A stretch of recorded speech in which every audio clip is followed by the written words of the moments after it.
Guys, welcome to logical study YouTube channel. तो चलिए आज हम पढ़ेंगे चतुर्भुज के प्रकार, टाइप्स ऑफ क्वाड्रिलेटरल। ठीक है ना, चतुर्भुज के प्रकार। तो चतुर्भुज के मुख्यतः 5 प्रकार होते हैं, उनको हम एक एक करके पढ़ेंगे।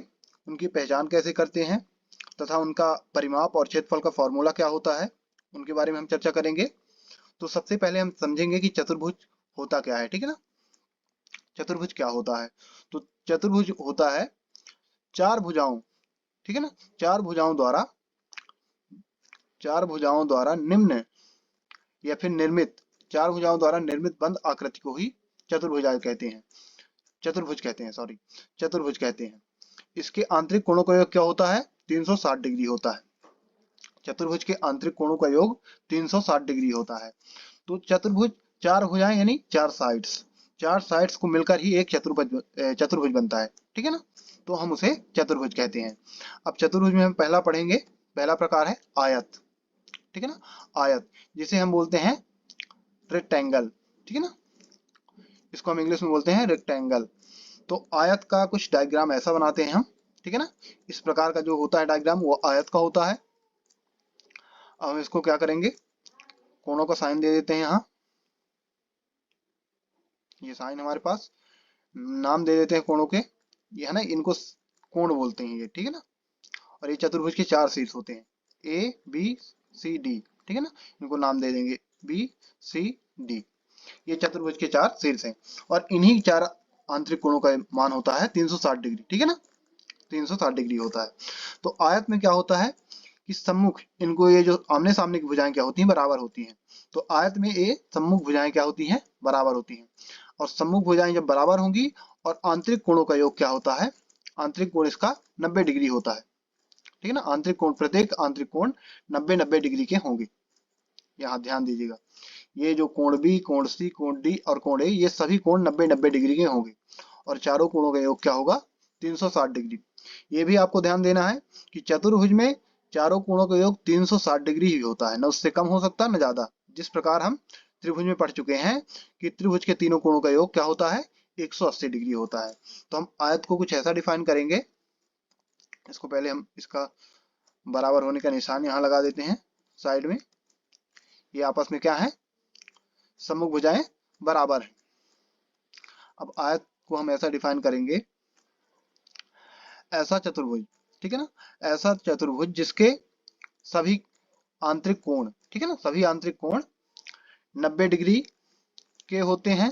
ठीक है ना, आंतरिक कोण ये तथा सम्मुख भुजाएं ये ए बी सी डी सम्मुख है और बी सी डी ए के सम्मुख है।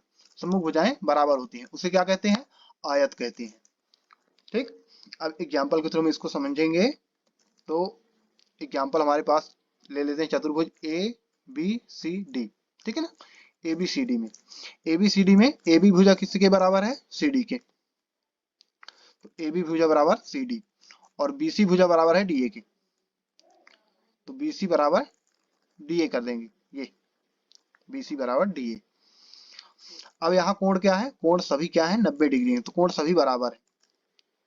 तो कोण ए बराबर कोण बी बराबर कोण सी बराबर कोण डी इक्वल टू 90 डिग्री। सारे कोण क्या है, 90-90 डिग्री के हैं। अब एक आयत का क्षेत्रफल होता है, आयत का क्षेत्रफल का फॉर्मूला क्या होता है, आयत का क्षेत्रफल बराबर, हम इसको इंग्लिश में बोलते हैं एरिया ऑफ रेक्टेंगल। ठीक है ना, आयत का क्षेत्रफल बराबर होता है लंबाई गुणे चौड़ाई। लंबाई और चौड़ाई का गुणा ही आयत का क्षेत्रफल होता है। आयत का परिमाप होता है, आयत का परिमाप बराबर क्या होता है, दो का गुणा कराना है, लंबाई प्लस चौड़ाई। लंबाई और चौड़ाई को आपको जोड़ देना है और उसमें दो का गुणा करा देना है। ये फॉर्मूला आप लगाएंगे आयत का परिमाप निकालने में। ठीक है ना, और क्षेत्रफल निकालने का ये फॉर्मूला होता है। अगला हम पढ़ेंगे, हमारे पास अगला चतुर्भुज है वर्ग। ठीक है ना, वर्ग को हम इंग्लिश में क्या बोलते हैं, स्क्वायर। अब स्क्वायर का, वर्ग का हम कुछ ऐसा डायग्राम बनाते हैं जिसकी चारों साइड्स क्या होती हैं, आपस में बराबर होती है। ठीक है ना, इनको नाम दे देते हैं ए बी सी डी। अब यहाँ हम ये सभी शीर्षों के नाम दे दिए है ना, जबकि साइड्स ये होती हैं, जो लाइन खींची है ये साइड्स होती हैं, भुजा होती है, और ये शीर्ष होते हैं, कॉर्नर। ठीक है ना, ये कोऑर्डिनेट ये 4 शीर्ष है। अब इसमें ये हमने कोण का साइन बना दिया, ठीक है ना। अभी चारों भुजाएं क्या इसमें बराबर है। जब चारों भुजाएं बराबर तो वर्ग को हम कुछ ऐसा डिफाइन करेंगे, जिस चतुर्भुज की चारों भुजाएं, ठीक है ना, जिस चतुर्भुज की चारों भुजाएं क्या होती हैं, बराबर होती हैं, ठीक है ना। और आंतरिक इनके आंतरिक कोणों का योग, प्रत्येक कोण क्या होते हैं, 90 डिग्री के होंगे, ठीक है ना। प्रत्येक कोण क्या होंगे, 90 डिग्री के होते हैं। सभी भुजाएं क्या होंगी, बराबर होंगी वर्ग में, और सभी कोण क्या होंगे, 90 डिग्री के होते हैं। वो होता है वर्ग, जिसको हम स्क्वायर बोलते हैं इंग्लिश में। इसको एग्जाम्पल के थ्रू हम ऐसा समझेंगे, चतुर्भुज ए बी सी डी में चारों भुजाएं क्या बराबर हैं, क्या है, सॉरी, बराबर है ना। चारों भुजाएं क्या है हमारी, बराबर है वर्ग की। तो ए बी बराबर बी सी बराबर सी डी बराबर D A B B C C D और डी ए, ये सभी क्या है, बराबर है। और सारे कोण क्या है, 90 डिग्री के हैं, तो सारे कोण भी बराबर होंगे। कोण ए बी, कोण बी सी, कोण बी इक्वल टू कोण सी इक्वल टू कोण डी इक्वल टू 90 डिग्री। सभी कोण क्या है, बराबर है। तो इसका क्या होगा, वर्ग का क्षेत्रफल। अब वर्ग का क्षेत्रफल का फॉर्मूला क्या होता है, एरिया ऑफ स्क्वायर। इसका फॉर्मूला होता है भुजा, भुजा का स्क्वायर, ठीक है ना। भुजा का स्क्वायर आपको कर देना है, इसका क्षेत्रफल निकल आएगा। इसके वर्ग का परिमाप का फॉर्मूला क्या होता है, तो वर्ग का परिमाप आपको निकालने के लिए भुजा गुणे 4 करना है, या फिर 4 गुणे भुजा, ठीक है ना। भुजा में 4 का गुणा करा देना है। भुजा यहाँ आपको दी रहेगी, है ना, कि भुजा क्या है, भुजा का माप दिया रहेगा, क्योंकि सभी भुजाएं क्या है, बराबर है। तो एक भुजा का माप यानी सभी भुजाओं का माप सेम होगा। अगला देखेंगे हम, अगला हमारे पास है समचतुर्भुज, ठीक है ना। समचतुर्भुज को हम बोलते हैं इंग्लिश में रोम्बस, ठीक है ना। अब समचतुर्भुज ये नाम से स्पष्ट हो रहा है कि जिसकी सभी भुजाएं क्या होंगी, इसकी भी सभी भुजाएं बराबर होंगी, समचतुर्भुज कहलाता है। अब समचतुर्भुज का डायग्राम जो है, तो हम ऐसा बनाते हैं, इसके कोणों का साइन लगा देते हैं यहाँ। ये बिकर्ड इसमें खींच लेंगे, है ना, कोण ए से, यहाँ दे दिया हमने कोण ए बी सी डी, और कोण ए से सी को मिला दिया, ये विकर्ण होते हैं, ठीक है ना। जो ये आपस में मिलते हैं तो एक चतुर्भुज में 2 विकर्ण खींचे जा सकते हैं, जैसे बी और डी को भी आप खींच सकते हैं, ठीक है ना। तो यहाँ 4 शीर्ष हो गए और 2 विकर्ण खींचे जा सकते हैं, तो हमने एक खींचा यहाँ। अब यहाँ आप ये सामने की भुजाएं क्या होंगी, बराबर होंगी। सामने की क्या, इसकी सभी भुजाएं क्या होगी, आपस में बराबर है समचतुर्भुज की। तो हम समचतुर्भुज को ऐसा डिफाइन करेंगे, देखिए यहाँ, कि जिस चतुर्भुज की चारों भुजाएं क्या होती हैं, बराबर हों, तथा सम्मुख कोण भी बराबर हों, समचतुर्भुज कहते हैं। अब ध्यान दीजिए, यहाँ समचतुर्भुज में जिस चतुर्भुज की चारों भुजाएं क्या हों, बराबर हों, सभी भुजाएं क्या होती हैं, बराबर हों, और सम्मुख कोण भी बराबर। सम्मुख कोण कौन से होते हैं, कोण ए के सम्मुख कोण सी है, और कोण बी के सम्मुख कोण डी है, ठीक है ना। तो कोण बी बराबर होगा कोण डी के, और कोण ए बराबर होगा कोण सी के, ठीक है ना। और भुजाएं क्या होगी, सारी बराबर होंगी, ए बी बराबर बी सी बराबर सी डी बराबर डी ए। तो हम इसको एग्जाम्पल के थ्रू ऐसा समझेंगे, चतुर्भुज एबीसीडी में ए बी बराबर बी सी बराबर सी डी बराबर डी ए, ठीक है ना। सारी भुजाएं क्या है, बराबर है, और कोण सम्मुख कोण बराबर है। तो कोण ए बराबर कोण सी, यहाँ लिखते हैं सम्मुख कोण, तो कोण ए बराबर कोण सी, और कोण बी बराबर, या फिर कोण डी बराबर कोण बी, ठीक है ना। ये कोण आपस में बराबर है, सम्मुख कोण बराबर होते हैं। तो हम यहाँ लिखेंगे समचतुर्भुज का क्षेत्रफल, समचतुर्भुज का क्षेत्रफल। समचतुर्भुज का क्षेत्रफल बराबर होता है 1/2 गुणे विकर्णों का गुणनफल, ठीक है ना। 1/2 गुणे विकर्णों का गुणनफल। विकर्ण क्या है, ये विकर्ण है, AC जो मिलाई गई है रेखा, ये विकर्ण कहलाएगी चतुर्भुज की, और BC को मिलाएंगे तो विकर्णों का गुणनफल, BD और AC का गुणनफल, ठीक है ना। ये B और D भी आप मिला सकते हैं, ये विकर्ण होगा इसका एक। तो इसमें एक चतुर्भुज में 2 विकर्ण होंगे, तो 1/2 गुणे विकर्णों का गुणनफल। इसका परिमाप का फॉर्मूला होता है समचतुर्भुज का परिमाप इक्वल टू 4 गुणे भुजा, ठीक है ना, 4 गुणे भुजा। इसका भी आप भुजा में 4 का गुणा कर देंगे तो ये समचतुर्भुज का परिमाप का फॉर्मूला रहता है। अब अगला हम पढ़ेंगे समांतर चतुर्भुज। समांतर चतुर्भुज जिसको हम बोलते हैं इंग्लिश में पैरेललोग्राम, ठीक है ना। अब इसका डायग्राम हम कुछ ऐसा बनाते हैं, ये देख सकते हैं। अब इसमें क्या होती हैं, इसमें भुजाएं सम्मुख भुजाएं क्या होती हैं, समांतर भी होती हैं और बराबर भी होती हैं। क्या होती हैं, समांतर भी होती हैं और बराबर भी होती हैं। तो यहाँ हम पहले इनके कोणों का साइन लगा देते हैं, ए बी सी डी, ये कोणों का नाम दे दिया हमने, ठीक है ना। इनको आप कोण भी बोल सकते हैं, यहाँ शीर्ष भी कहलाता है। तो ये इसके बराबर होगी और समांतर भी होगी, ए बी भुजा बी सी के, सॉरी सी डी के, और बी सी भुजा डी ए के बराबर भी होगी और समांतर भी होगी। और यहाँ हम एक ऐसा, ये कोण क्या होंगे आपस में, सम्मुख कोण बराबर होंगे,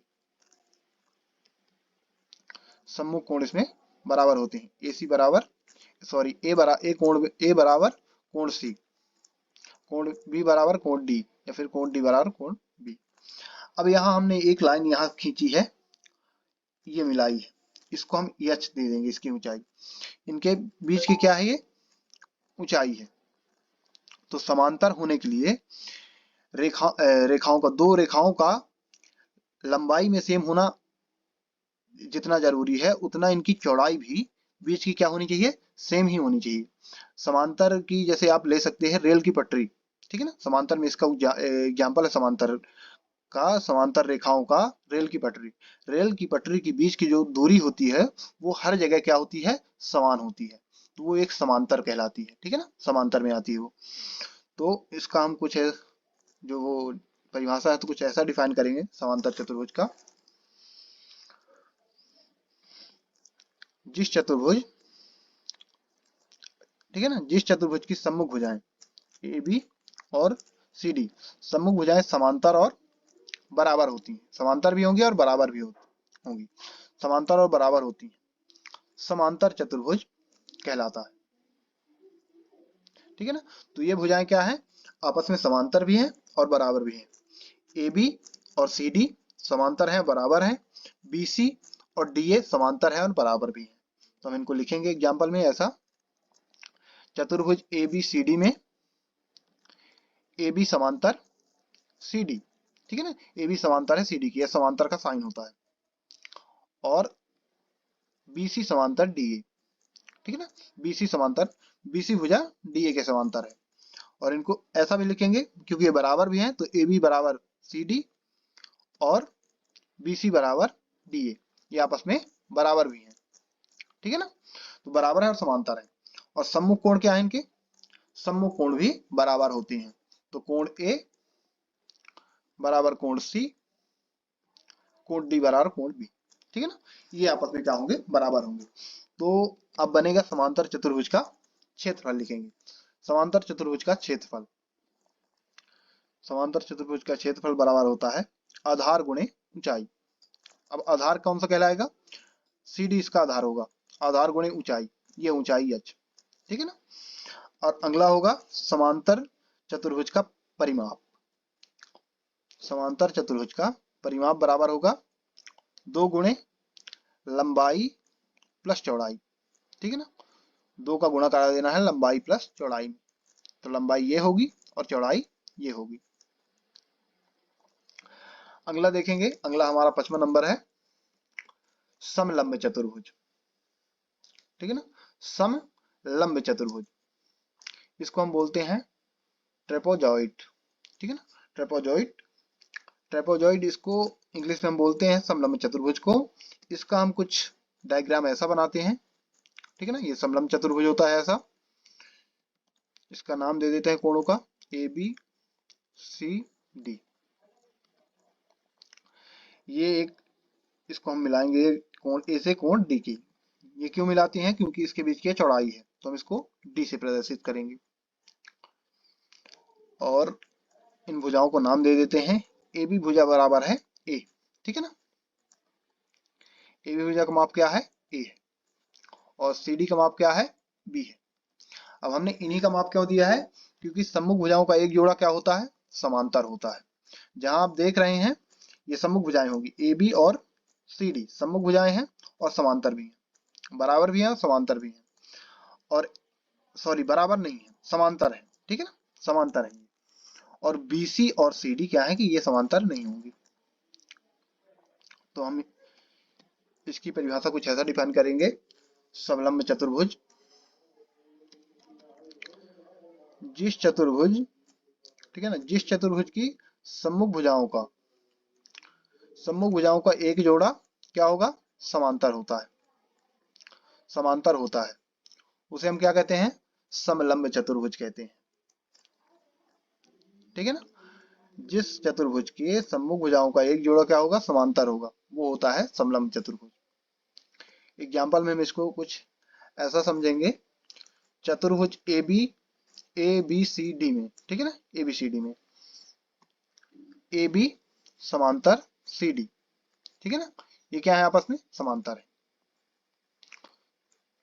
तो ए बी बराबर दिया है ए और सी डी बराबर दिया है बी, ठीक है ना। ए बी का माप दिया है क्या? ए, और सी डी का माप क्या दिया है? भुजा का ये माप है बी।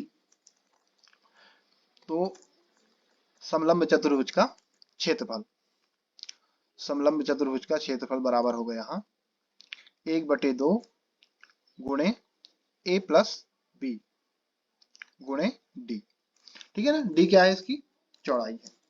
और ए और बी ये भुजाएं हैं, समांतर चतुर्भुज की समांतर ये भुजाएं हैं, ठीक है ना, ए बी और सी डी, क्योंकि एक जोड़ा क्या होता है? समांतर होता है। अब इसका लिखेंगे समांतर चतुर्भुज का परिमाप। तो समलंब चतुर्भुज का परिमाप, समलंब चतुर्भुज का परिमाप होता है भुजाओं का योग। आप भुजाओं का योग कर दो, उसका परिमाप आ जाएगा। तो गाइस, हमने ये 5 प्रकार के आपको चतुर्भुज समझा दिए हैं। तो आशा करता हूँ कि आपको अच्छी तरह समझ में आ गया होगा।